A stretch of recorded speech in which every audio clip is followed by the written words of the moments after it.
Hello, Jennifer Brown. Here we are. Hello, Jenn T. Grace. Nice to be with you again. As always. So we're kind of trying out our new style with our boxes. So we're no longer a Jenn sandwich, but here we are. We've got a nice little pyramid going with our guest, Eileen Scully. Hello, Eileen. Hello. Hello, Eileen. Hello. Welcome. A Brady Bunch square. Brady Bunch. Very accurate. Look, it's like you rehearsed. I like it. I like it a lot.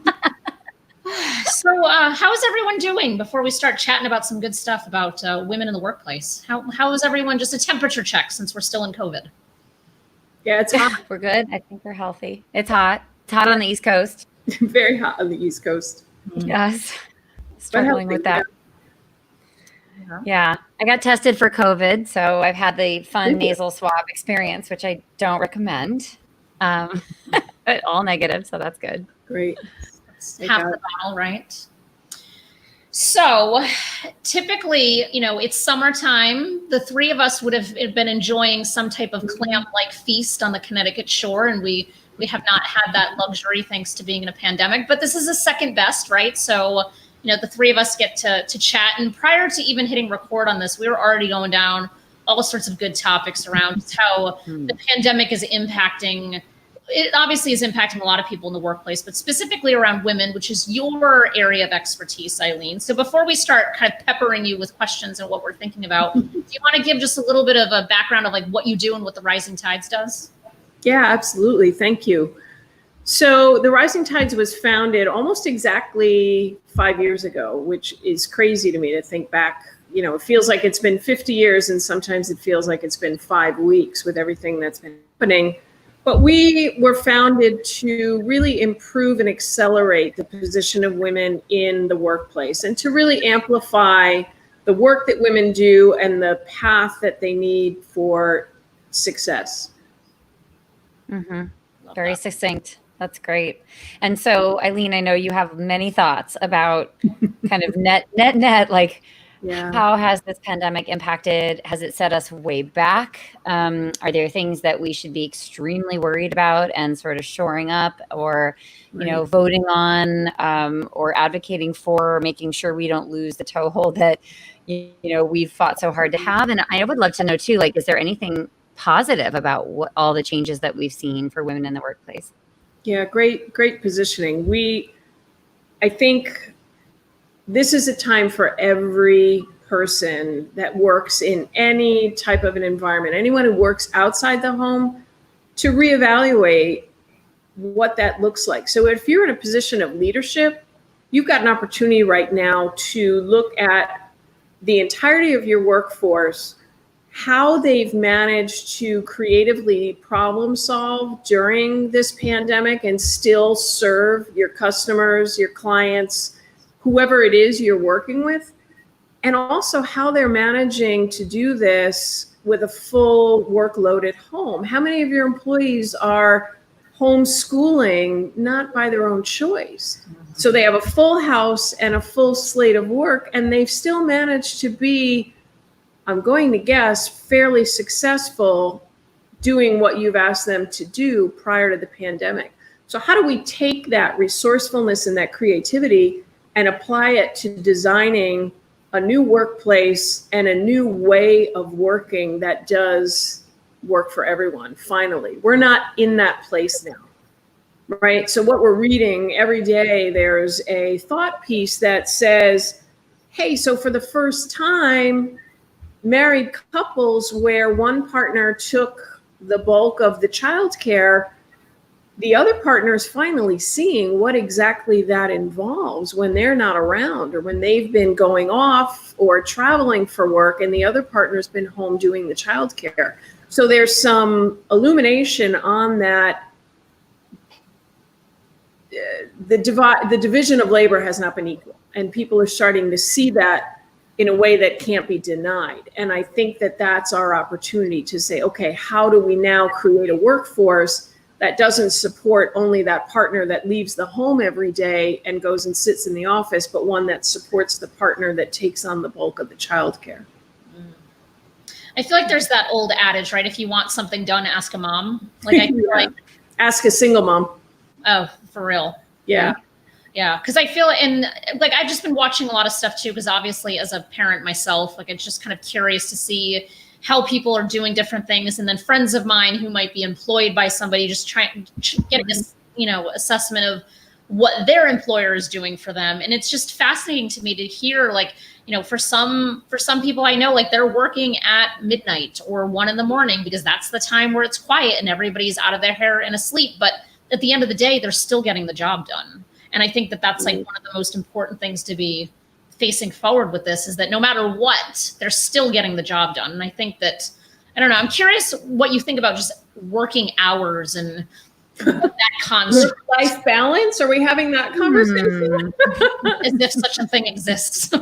Right. I mean, so I've been a remote worker for, I'll say, the better part of 15 years. The last time I went to an office was probably 2006. So I've been accustomed to balancing and juggling, forget who else was in the household with me, but just being able to close down my work and do, have a life outside of that. I would never say I've mastered it. And when I launched this business 5 years ago, all that went out the door because, as all three of us know, when you work for yourself, you feel like if you're not working, you're slipping behind, that someone else is ahead of you or something else is happening, or you're not doing all the things that you're supposed to be doing, right? Yeah. So I haven't exactly mastered that, but I think what happens is everybody's working in global environments right now. When we think about the way we get work done and who we're working with, does it matter if I send you an email at 8:30 and I don't hear from you until 8:30 that night? Either because you've been doing other things or because you're on another continent. We need to be able to have some elasticity in our workday to allow for that, and to allow people to have full, robust lives that don't always revolve around their work. Does that answer the question? I mean, it's a challenge, I think, for people who are used to counting widgets and bits and bytes and right. And obviously when we're talking about, an hourly employee that needs to be behind a counter, that's a very different situation, but I don't think that was what you were asking. No, not at all. And I think just the global economy, right? Like it's just, things have been becoming more global for a long time at this point. And I think now this is kind of forcing us to have those conversations more intentionally, which is a little bit of what we were talking about before we went live. It was just more of like, what's the intentionality that we can kind of put behind the impact? Obviously, it's impacting people other than women in the workforce, but clearly that's your area of expertise. So I'm, Jenn kind of somewhat asked in her question of like, are there any positives that you might be seeing right now? And the answer might be no, but I'm kind of curious if there's any positive outcomes at the moment. Yeah, and I would say the positives right now sit squarely in the potential. Mm-hmm. So the potential for companies and organizations to really change forever the work paradigm and the dynamic and the structure around the workday. We threw it away really quickly when there was a global health crisis that was urgent and imminent. And we built back to a workplace that is not perfect by any stretch. No one is completely satisfied with the way we're all working right now. I mean, as you said at the top of the call, Jenn, the three of us would much rather be having this conversation around a fireplace and drinking wine and eating clams, but we're figuring out how to do that. And so I think that the potential for change, and my clients, I'm challenging them to find the people in their workforce who have been the most resourceful and creative in problem solving, elevate them into a leadership position and allow them to really craft this for the workforce, right? Mm-hmm. We can do that. We've proven that all of the constructs we thought were absolutely essential and necessary don't matter. Walls and cubes don't matter. Right? The only things that matter, and this is where we get into equity, are who are the people that we are forcing to put on masks and stand in front of strangers every day in order to get their work done? What are we paying them? And the people that can have the luxury of working from home, do they have the right equipment and the right bandwidth and the right tools to satisfy what they need to do? Those things should not be showing up in a personnel review at the end of the year, right? I'm working with a team right now where one of the women on the team had a situation where she had 3 kids at home, all of whom were online, all of whom needed a private space to run Zoom calls. And not everybody can find a separate bedroom in a house when you've got a full house like that. That should not be coming up in any kind of an employee review. Do you suspect that it might still creep up in people's reviews? Like, even though absolutely. you're consciously thinking about this, is that your prediction? We've all worked for managers who are not team players and who are looking for what's that one thing that I can use to either put this person in their place or eliminate them from the team. Right? So we've at a higher level, we've got to be on high alert, looking out for how are we structuring those and what are the things that will not at all be admissible. It could happen. Yeah. I mean, lousy managers don't get better during a pandemic. Yeah. Right? So true. Has to make things worse. Question about like visibility in growing your career, Eileen. Like the question of we don't have offices to even be in and bump into people, or the sort of relationship basis of a lot of like promotions and advancement. Like if women are already in other talent demographics too, frankly, are sort of outside of the inside group, you take that and you put that into a virtual world, and all of a sudden you're completely not seen and you're not on anyone's radar screen. And it strikes me that that's actually incredibly problematic for like mid-career people, Right. for whom like visibility is so critical. It's sort of who knows you and who's going to sponsor you, as we talk about a lot, which means that you're going to put your social capital in play for somebody in order to like pull them up. And that needs to be done, especially for underrepresented talent, because, you know, we are by nature outside of those circles that do that for each other as sort of a matter of course. So how does that then happen in a virtual world where all we have is video screens? Like, how do we get in front of each other in a way that helps us in our career trajectory? Yeah, so I like to take it from the other side. So for anyone, and particularly women who've achieved a certain level of success, you need to do that canvassing, and you need to find who are those women who are falling through the cracks, who are not able to speak for themselves, and whether or not you choose to mentor or sponsor them, you need to find them and bring them through and help them find that mentor or sponsor that will speak on their behalf. I mean, I tell people all the time that your sponsor, when someone's talking about elevating you, whether it's into a project or into a position or a promotion, those conversations happen without you even knowing. So your sponsor is the one that's bringing your name into consideration for that. You don't even know that it's happening. So finding and nurturing those relationships, it goes both ways. So if women want to see a change in the workforce in the next 10, 15 years, we need to own that change and look down and pull people up and through. It's very hard, as particularly an introverted young woman who's trying to figure out the politics of an organization. If you don't already have those relationships now, it's close to impossible to find and build them. That's why I think. Go ahead, Jen. Oh, I was just going to say affinity groups are so important right now, and they're actually, I think, enjoying a real heyday in the virtual world, because like there's so few barriers for participation now. You know, you can, I mean, except for Zoom fatigue, which is so real.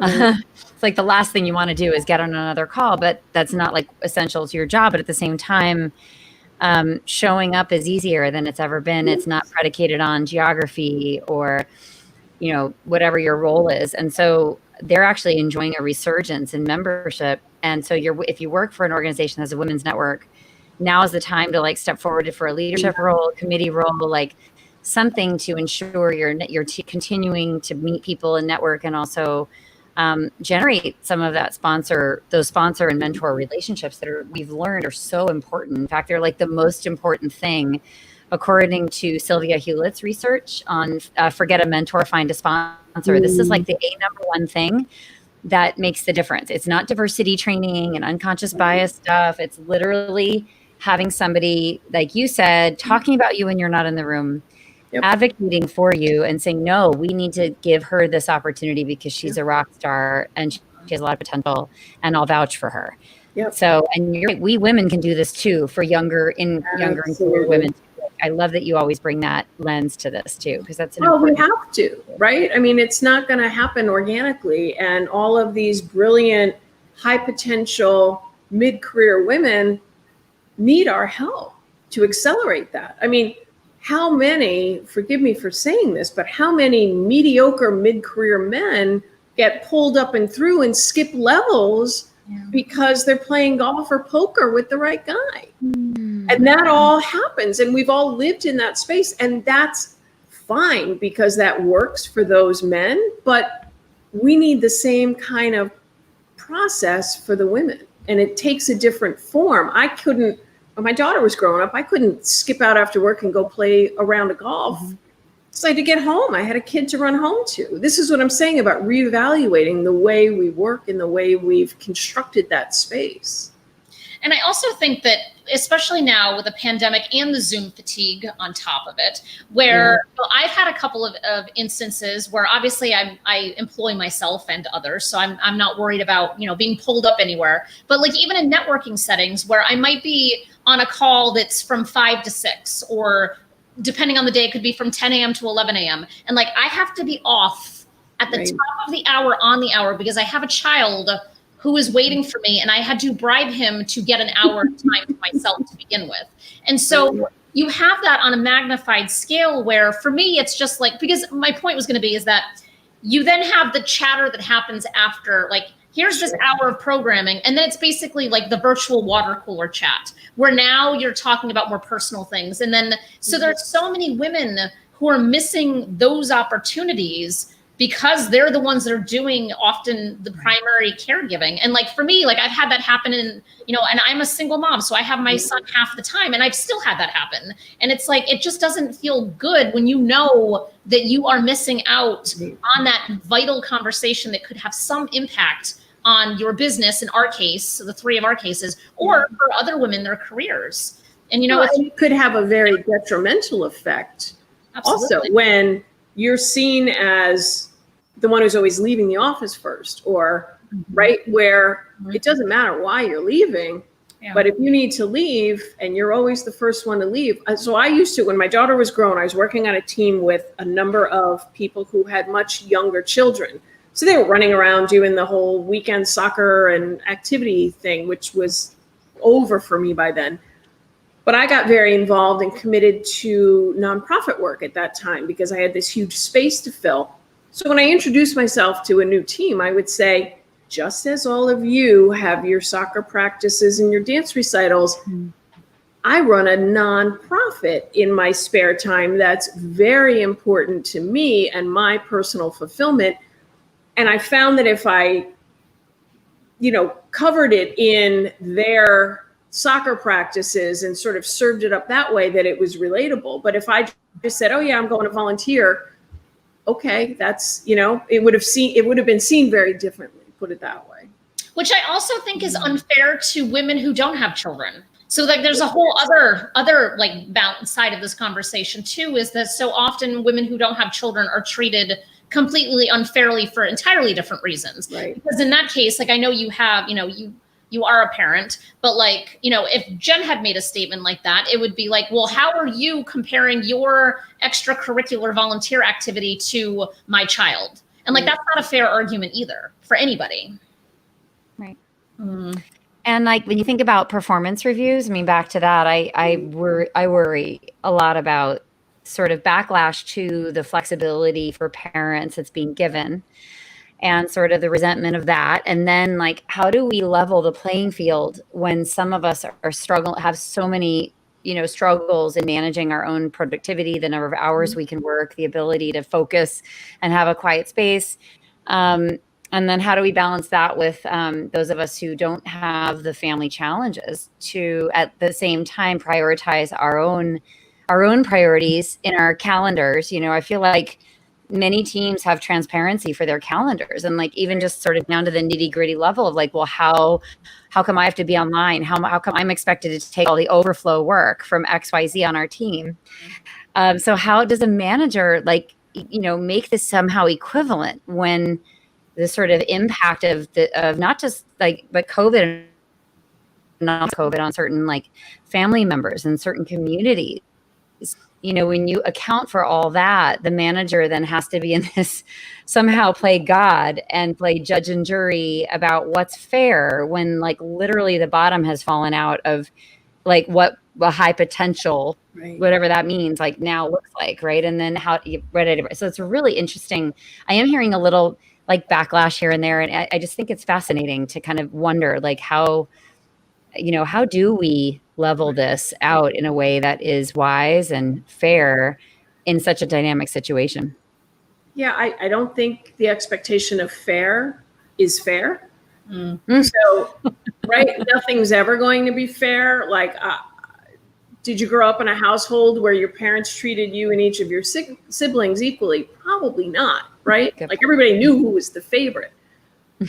But I think if we as work teams can look at what is it that each of us needs to be successful and work better together, and have that conversation and continually reevaluate what are those circumstances and who's carrying more of their fair share, and how do we more equally disperse that in an equitable way, I think that's the conversation, right? I mean, it's never going to be fair, and everybody's not going to ever be happy. That's the world in which we live. But I think that open dialogue helps to establish some of that. And I think getting the team to participate in the solution is a big part of it also.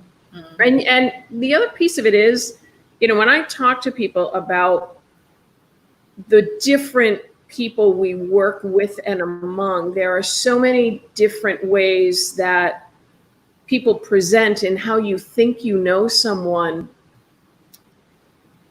There's a category of difference that any one of us at any moment, any day could suddenly become part of, and that's disabled. So when you think about, okay, what am I doing right now? And I'm working so much harder because this person's always leaving because they have to walk their dog or whatever that is. Well, there could be a space and a time where you could need your team to support you in ways you don't anticipate right now. So I know that the workplace is not the most altruistic of places, and we're all in it for ourselves and our own advancement. But if we could step back and be a little more generous, particularly now, and think, I could be walking in those shoes in some way someday soon. So let me give this now so that we create a workplace culture that will give it back to me if I should need it.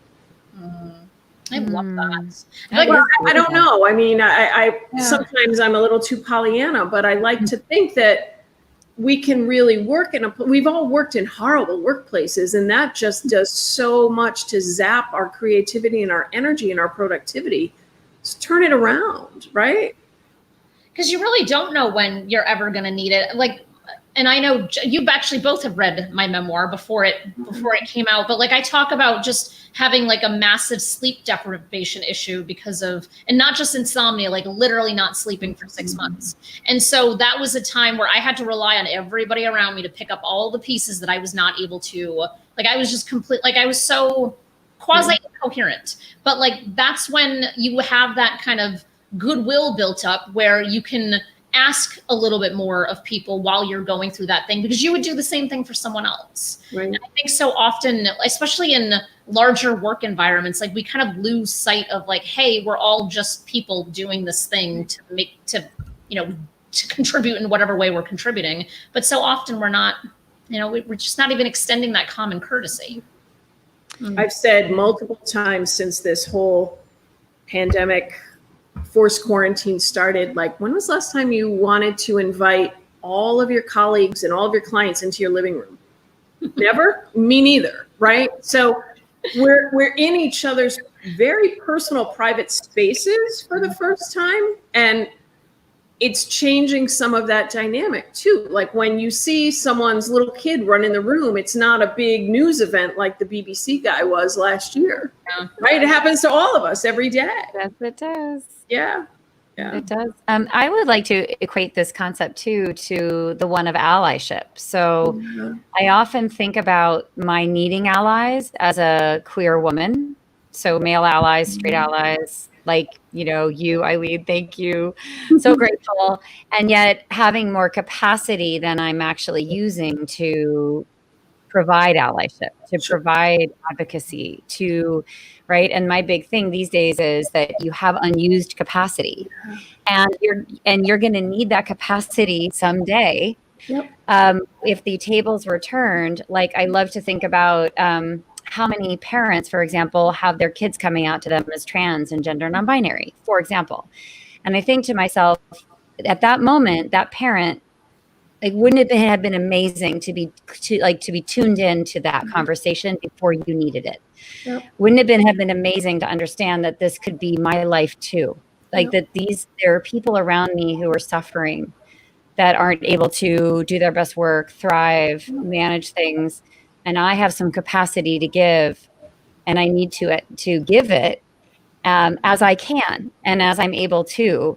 And I think in these days with the Black Lives Movement, I think that I have sort of a lot of capacity and a lot of energy. I find myself very, very like hyper present and having a lot, because I know that there's aspects of my life because of my identity that allow me to like save up that capacity, because I walk through the world looking the way that I do. And so that comes with, to me, a responsibility and an accountability, honestly, to bring that to bear. And so I think it relates to your point you made about capacity, like who has it, who needs it. Mm-hmm. Can we continue to be transparent about that, knowing that circumstances change constantly. I mean, that, change is the only constant, and it will be you on the other side at some point when you least expect it. And and this is why I love too, the whole, like, it's all of our work, to jump into this moment right now for racial justice. It's all of our work. And a lot of us need to lift a lot more than we've been lifting. And we need to be sort of, shouldering that. And I think of it's the same thing as like team workload. It's the same thing as like really, truly trusting your colleagues that they will have your back when you need it most. But if you have the extra capacity, I think the onus is on the person with the capacity to give. And I believe that is very true.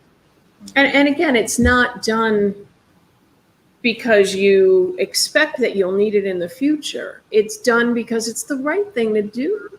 I mean, it's not hurting anyone for us to find a better structure in which we work and a better way of working within these dynamic and changing teams every day. I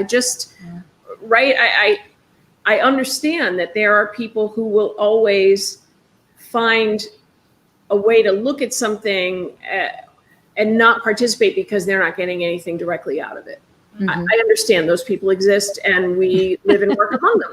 And that's fine. You understand who they are, so your expectations are appropriate. But I do think, particularly right now, people are showing up in new and interesting ways for each other. And I think that dynamic is something that we want to capture and corral and put to work for all of us to change these workplaces once and for all. For real. Yeah. Here. Yeah, I hope, right? We can hope so. One of the other things I do with my clients and it's a really interesting conversation because it changes some of the expectations of their workforce, but I challenge them and I say, make sure that your path to promotion, your path to leadership is explicitly looking at who are the people that actively sponsor other people in your organization. If you do not show that trait every day, if you're not actively sponsoring, particularly the people who don't look like you, don't pray like you, and don't love like you, you're on the path to leadership. And if people start to see that, that becomes what changes and transforms forever that culture in that organization. Because if they see that's winning, I'm going to be more like that. And I might have to learn how to do that, but I'm going to model that behavior. Right? Absolutely. Role modeling and normalizing what that looks like so that others follow it. And I actually just got a new word because I don't love normal, usualizing. I love it. Usualizing. Yeah. I love it. Like, let's make this a part of what we see every day so that it's not so unusual to see somebody exhibiting this and doing this as a part of like an expectation of leadership. Yeah. Wouldn't that be incredible? And some people do it very well and very authentically, and that's why they're successful. That's why people are drawn to them. But we need more people like that. That's right. Yeah. Love it. This was great, Eileen. I know. Such a good conversation. I feel like we're talking about such fundamentals at the end of the day, like do unto others as you would want. Like just right. And I get myself in conversations regularly where I'll end up prefacing with what I'm saying, like, we do it this way because that's how I would want it done. Like if I were on the other end of this, like this is what I would want. And I don't think that I don't know. I think for smaller businesses, right, it's easy for us to make those sweeping changes and decisions. And then you have corporate, which is a whole other animal. But as we've been talking, I keep thinking about like everybody in the middle, like all those companies that I feel like my experience with a horrible employer had like maybe 100 employees at it.